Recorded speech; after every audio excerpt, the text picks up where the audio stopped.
Hi, I'm Deborah Muhammad Ali. I'm here today to talk to you about strategies to reduce hospital readmissions for heart failure patients. It has been estimated that by the year 2030, Medicare funds will be significantly decreased. Without reform now, Medicare as we know it may not be available for future generations. Effective October 2012, as part of the Medicare reform, the Hospital Readmissions Reduction Program was initiated. This program requires Centers for Medicaid and Medicare Services to reduce payments to hospitals with excessive readmission rates for heart failure patients and other diagnoses.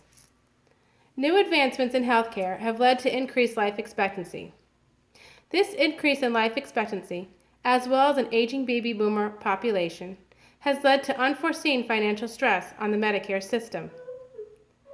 According to a 2015 report by the Centers on Budget and Policy Priorities, Medicare trustees find that Medicare is capable of paying 100% of the cost of coverage until the year 2030.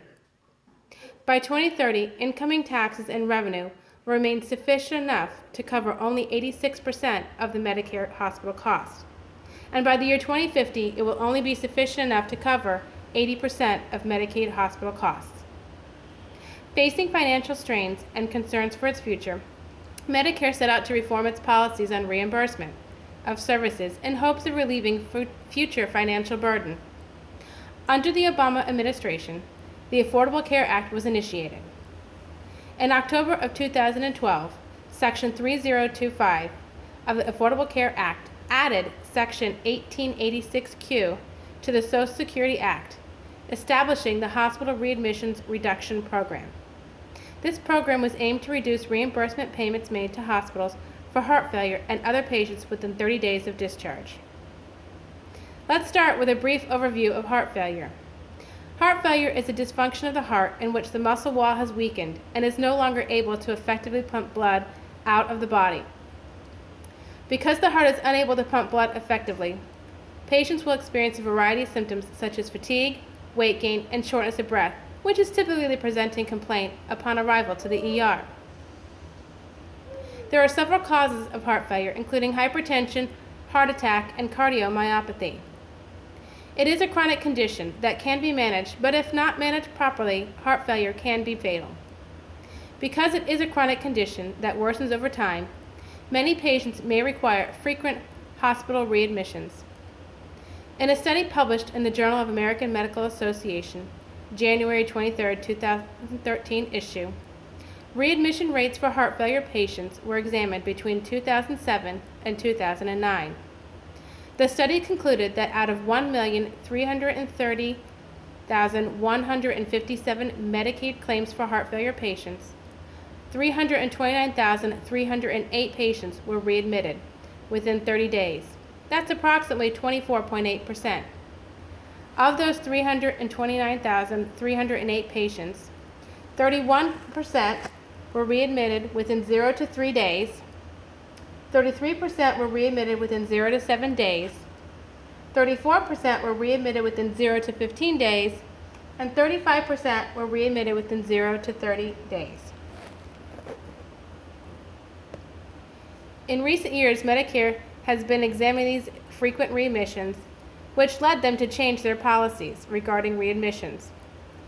Naturally, this reduction in reimbursement is of great concern for many hospitals because the cost of caring for these patients has not decreased, yet the amount of money reimbursed to the hospital has, causing financial stress to the hospital and posing a threat to its ability to remain in business.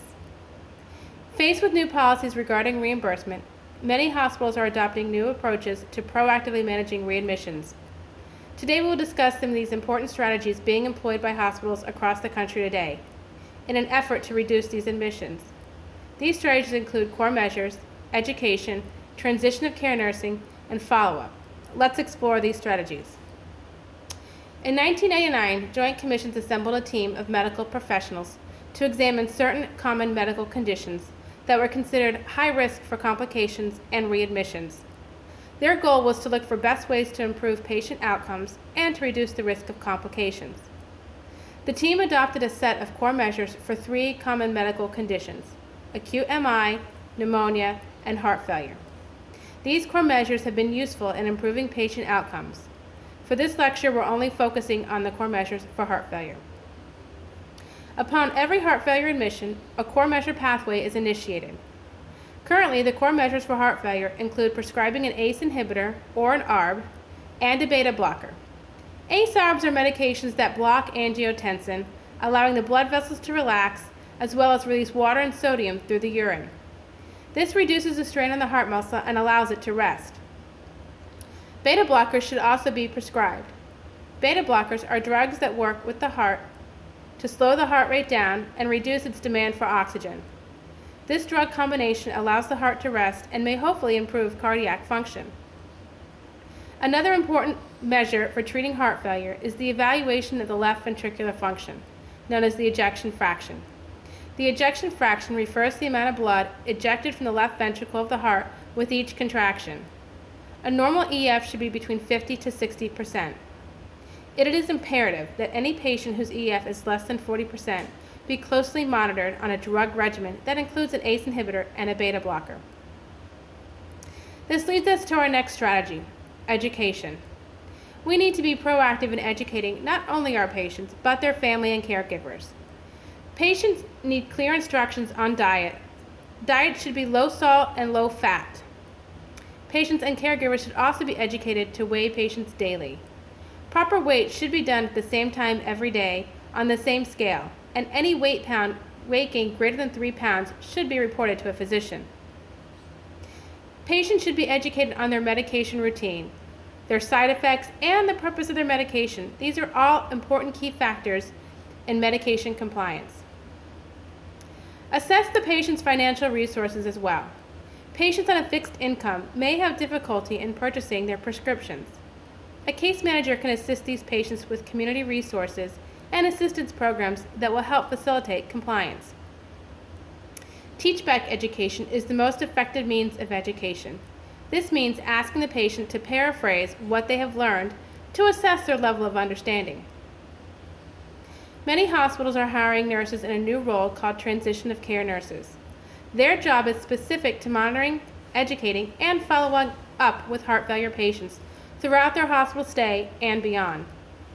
Transition of care nursing is an up-and-coming position in today's job market. These nurses are instrumental to preventing readmissions.